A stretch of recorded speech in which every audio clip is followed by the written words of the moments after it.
Hey guys, Rick Shaw here.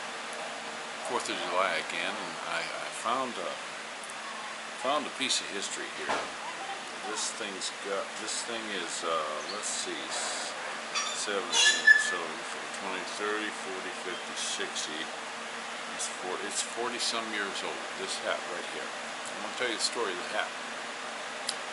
When I was about 17, I was getting ready to go into the military.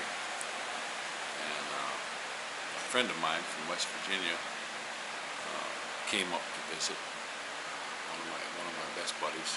He said, "Hey, we want to go on a hunting trip to Pennsylvania." And yeah. And back in them days, when I was real young, I had actually this 1970 Delta 88 Aztec Gold.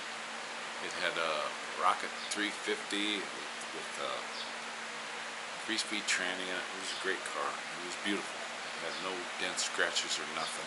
Low rider type thing. So we're going to take this thing on a drive, and we're going to go down to Pennsylvania and hunt.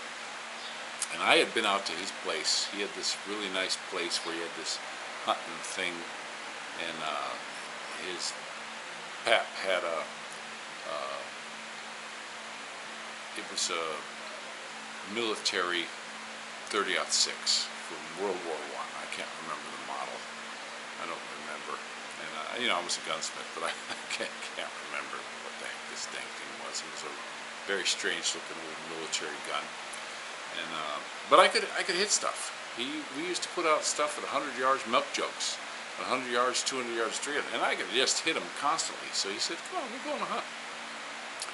So we go on this hunt, and before I left, I had a friend that, "Yeah, I'm gonna get your hat." And I can't get it. You need to have an orange hat, and I can't get hats to fit because I got a size 8.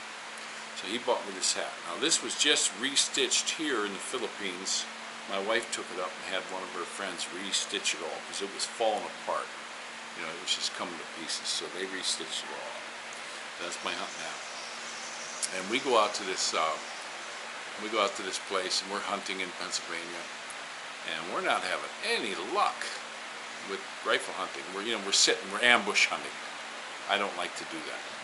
So the second to last day, screw this ambush hunting. And back then I had a Browning Nomad bow, and it was the big one with the 36-inch straw, and I used to use the 2018 arrows, and I had a release, and I like to go stalking. And I started hearing some bucks rattling, and I did about a 4-hour stalk. And when I got to within 100 yards of these guys, they were all looking my way, but they were all punes. They were small. They were 6 and 8 point.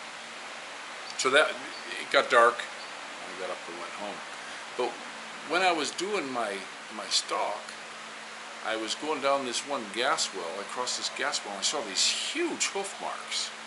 They were like monstrous. So the next morning, we're going to get up. We're going to get up at 4 o'clock and have breakfast and all this. And those guys were in our little camp that we were staying at. We were staying at his friend's house, like out in their little shed that they had on their property, and no toilet. You crapped outside, no running water. You brought your water and stuff.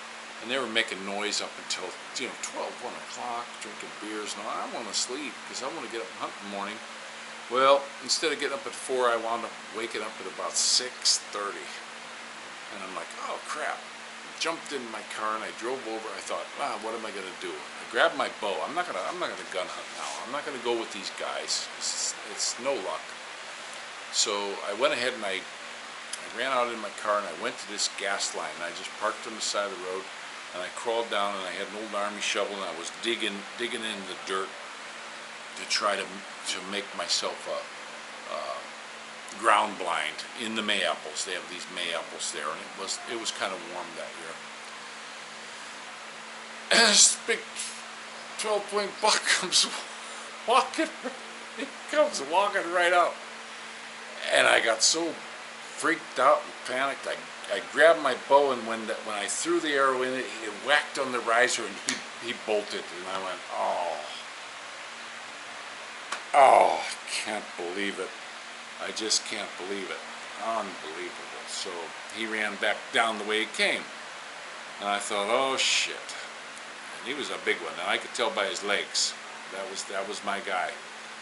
So I was sitting down in this ground blind on the side of a hill by this gas well. You know, my face is in the mayapple, so I'm in the ground, and I had my bow laying on the ground. And guess what? About 10 minutes later, he come walking back. He come walking back, and I waited. When he was about, must have been about 40 yards away, I drew back my bow, but I held it because he kept coming. He kept coming, and I know the closer he gets, the better my chances. Because I'll tell you what, I was shaking. I don't know how that deer didn't hear my heartbeat. I was shaking, and finally he got within about 8 yards. Didn't see me, didn't smell me, nothing. And I let my arrow fly, and I caught him good. And he jumped up over the hill, and I was like, whew, man, I got him. And then I went over. The arrow went clean through him. I had a 4-point broadhead that went clean through him. He went up over the hill, and my arrow was stuck. When the sun started shining on it, I saw my arrow, and I pulled it out. I saw the tail line. Oh, cool. And I went up over the hill, and there he was. It was a 24-inch 12-point. So that's the story of the first time I wore my bow hunting hat. You got to have a real short brim on your bow hunting hat, and I kind of wore it like that. You know, when I bow hunted, but that was my first kill with the bow. So that's just my little story from Rick Shaw and his hunting days. And we don't do much hunting out here in the Philippines, but God bless all you guys, and Rick Shaw out.